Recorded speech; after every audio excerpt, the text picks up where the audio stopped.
মুখৰ পৰা ঘূৰি আহিল পতি পত্নী আধা ঘণ্টা বাঘৰ লগত যুঁজি উদ্ধাৰ কৰিলে পত্নীক বাহিৰে কোবাই খেদিলে হিংস্ৰ বাঘক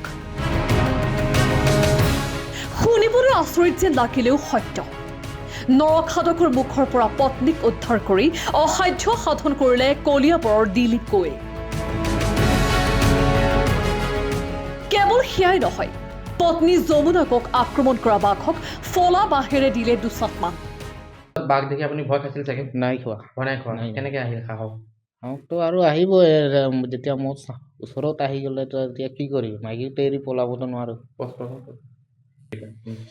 মানে নিজৰ মানুহ হয় বুলিতো তাক মানে বচাই আনিলোঁ তাৰপিছত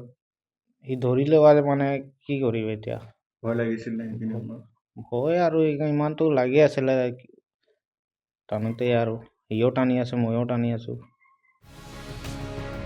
প্ৰায় আধা ঘণ্টা ধৰি বাঘৰ সৈতে যুঁজ বাঘৰ কৰি পত্নীক উদ্ধাৰ কৰি আনি দিলীপ গগৈ সকলোকে হতচকিত কৰিছে খৰি আনিবলৈ গৈছিল হাবিলৈ খৰি আনিব গৈছিলোঁ কাম কৰি মানে পাত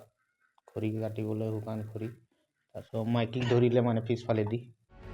আৰু তেতিয়াই সন্মুখত হাজিৰ হ'ল বাঘ উল্লেখযোগ্য যে যোৱা 21 ডিচেম্বৰত কলিয়াবৰ চাহ বাগিচাৰ 13 নং লাইনত খৰি কাটিব গৈছিল দম্পতীহাল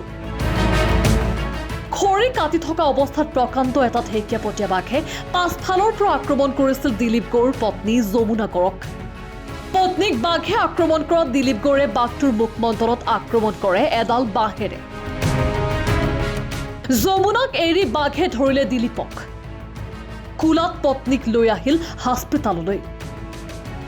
খঙত বাঘটোৱে যমুনা গড়ক এৰি আক্ৰমণ কৰাৰ লক্ষ্য লৈছিল দিলীপ গড়ক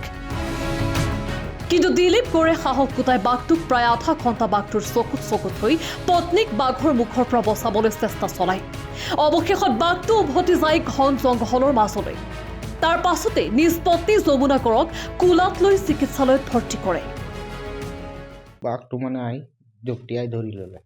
ধৰাৰ পাছত তাৰপিছত মই উঠালোঁ তাৰ পৰা শুকান বান্ধি মাৰিছোঁ বাঘৰ সন্মুখৰ পৰা তাৰপিছত এৰিছে বাঘে চালাং মাৰি দিলে পিছফালে চালাং মাৰি আকৌ মোৰ লগত আহি আছিলে আহোঁতে তাৰপিছত সমান পাই গ'লোঁ জংঘলত কোচত লৈ পলাই বগান ওলাইছে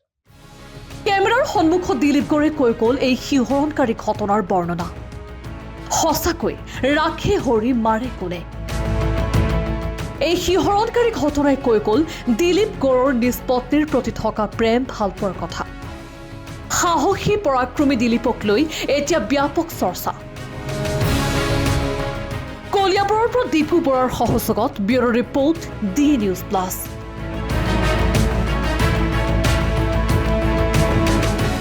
যিকোনো খবৰৰ বাবে যোগাযোগ কৰক 7099017330 লগতে 7099017110 নম্বৰত